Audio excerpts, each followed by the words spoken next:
Hey everybody, as promised, I'm going to answer yesterday's question in its own video. The question is, this person has been under the care of a doctor for many years for their digestive issues. And the question to me, after these past 5 videos, is why has my doctor never gone over the things that you went through in these videos with me?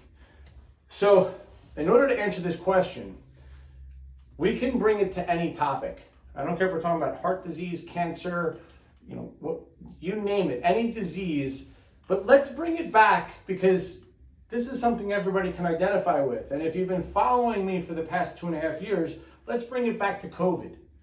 Let me ask you guys this question. When you go back and you look at the videos in 2020 that I did from March until the summer of 2020, some of the things you heard me talk about was vitamin D, sunlight. You heard me talking about getting out into nature. I talked very specifically about obesity, nitric oxide, sleep apnea, sleep hygiene, the role of exercise, digestion issues like we talked about for the past 5 days and its role in absorption. Talked about inflammatory foods, beverages, smoking and why some smokers were having better outcomes when it came to COVID, and it turns out it was because of nicotine. Talked about people who take statins and why they should supplement with ubiquinol, just in general across the board. We talked about a whole bunch of issues, including, what are the costs? What's going to be the social cost of masks and social isolation and hyper cleanliness? And we talked about it in terms of autoimmune disease and the rebound of certain diseases into society that we're seeing now, meaning weaker immune systems. And we talked about all the reasons why that would be, because there is a cost for everything.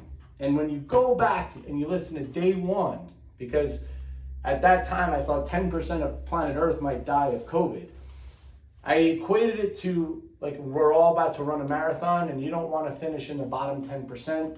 As a coach, what are the things I'm going to teach you? And I taught you about what sunlight does. It's that the UVB gives you vitamin D, what the role of vitamin D is. UVA gives you nitric oxide being a vasodilator. I gave you the effects of red light on mitochondrial health, all from sunlight, right? The effects of being in nature, the phytoncides that are in nature, meaning like what you're smelling, and how you can get that at home through essential oils. I sent you the PubMed research studies that show that these practices increase natural killer cells. And if we just relegate this conversation to just vitamin D, the UVA, the UVB, the red light, and the phytoncides outside, what was your congressman telling you to do? They were telling you to stay out of parks. They were telling you to stay inside. See, when did we see a president, a figurehead, come onto the screen during COVID and go, okay, everybody, here's what I want you to understand. I want you to understand the role of vitamin D and that most people are deficient in the winter, and here's why, because you only get it from the sun.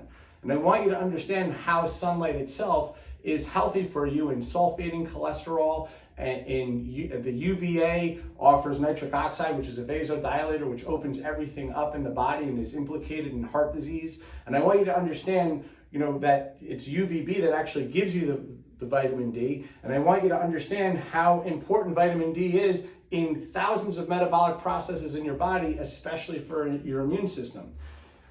I want you to understand what we know about red light and red light therapy that has now been studied for over 20 years. If you look at Dr. Hamblin from Harvard University and just listen to him speak on the effects of red light therapy on mitochondrial health, and the latest research is showing that it can help cure nearsightedness. How? Through the mitochondria in the eye.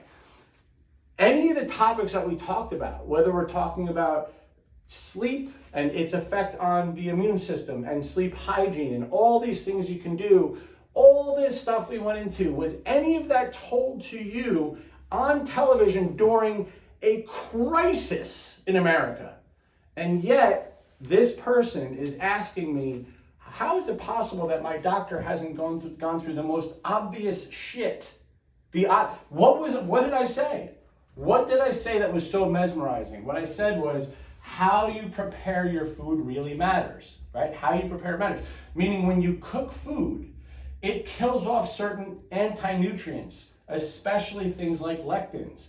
When you make it softer, it's easier for digestion. When you chew your food, when you slow down, it has a leptin, not a lectin response in your brain, which tells you that you're satiated, right? When you slow down and you chew, and when it gets into your stomach, it allows the stomach acid to do its job. We talked about the role of stomach acid and why, as you get older, stomach acid becomes more alkaline, why that's a problem. And there are ways that you can support stomach acid in order to make it more acidic if you fall into that category.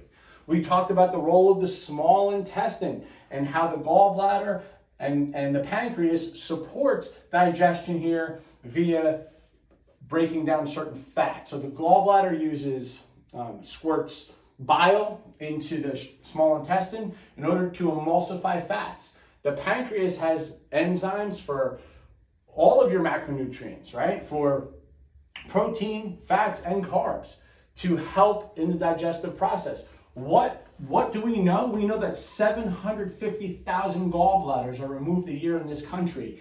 And it's the liver that's implicated here because it is the liver that delivers the bile to the gallbladder.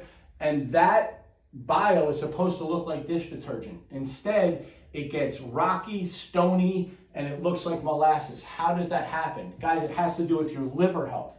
How do you keep a healthy liver? You stay lean and you stay away from things that are toxic like alcohol. This thing called non-alcoholic fatty liver disease. Non-alcoholic fatty liver disease, why do we have that term? It's because 30 years ago, if you had a fatty liver, they just assumed you were an alcoholic. It's only because in the past 30 years, the obesity rates have gone astronomical that we're not now seeing the effects of having fat on the body. Why? Because fat, right, does not want to go into organs. It does not want to go into organs. Your body has evolved in such a way to know how to store fat. Once organs, because it's not just fatty liver, it's fatty heart, it's fatty everything. Look at the heart of an obese individual. Just Google images, fatty heart from an obese, you will see a marbled fat heart. It's not just the liver that gets fatty, okay? We have to understand how to fix this stuff. We talked a lot about fiber. If you're somebody that has way too much fiber in your diet, if you're forcing fiber in your diet because you're on a cleanse, I'm on a new diet, and you realize how much gas, bloating, and pain that's causing you, there's a reason why that's happening. You actually need a lower fiber diet. We talked a lot about the gut microbiome. We talked about how it's implicated in the immune system, what hormones are released here, how to keep it healthy, what short-chain fatty acids are created and what they do and what their roles are, and how to heal this system. All we did was talk about obvious stuff with a whole bunch of research, and yet the doctor didn't talk about it. And why would that be? It's because we as Americans are horrible at earning great answers. What we want is just a pill. The short-term answer, I'm in pain, what can I take? Okay, I can't sleep, sleeping pill. My knee hurts, Advil, right? You don't consider the long-term effects of what happens when you stay on Advil for months. Okay, go ahead and research that. Go into PubMed and look at the effect of NSAIDs on your gut long-term. Look at the effect of things like sleeping medication, which impairs the whole first cycle of sleep, which is learning and memory, right? Look at what the effect of sleep medications are on those two things over time. Same thing, guys, unless we start getting to the root cause of what's wrong, what's happening, right? If you're drinking alcohol in order to pass out to go to sleep, there's an effect. Same thing, you're losing the first phase of sleep, learning and memory. I'm saying all these things to say to you guys that for 20 years, the only thing I've been trying to do is have intelligent conversations with people that want to learn and grow and implement basic strategies in order to fix the wagon before the wheels fall off.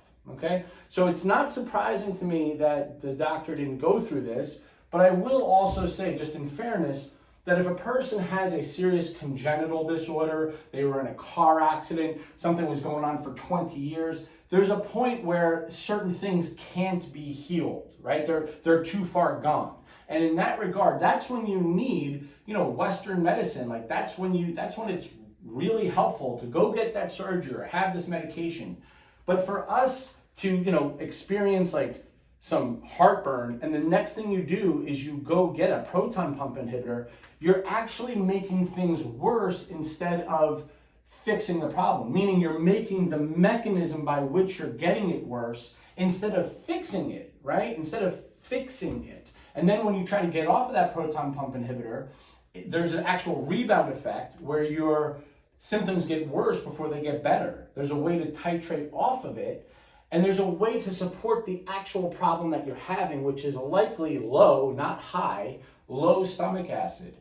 These are conversations to be had that are only accessible if you're vigilant in learning and trying to learn what's happening, and then always checking. Always, don't take my word for it. That's why I always tell people, if you want more information, I'm going to not give you one or two. I'm going to give you the best sources from the primary research, from the people who study it, from doctors who interview other doctors who are the experts in the field, right? So you're talking about professional to professional, or I'm going to give you the peer-reviewed research to read, okay? That's where it's coming from. Hopefully that answers the question, and hopefully, you guys continue to do a great job with this 40-day challenge, asking questions and being very interactive, because the topics coming up, I see how much you enjoyed what we talked about here. You're going to love this stuff coming up even more. Have a great rest of the day.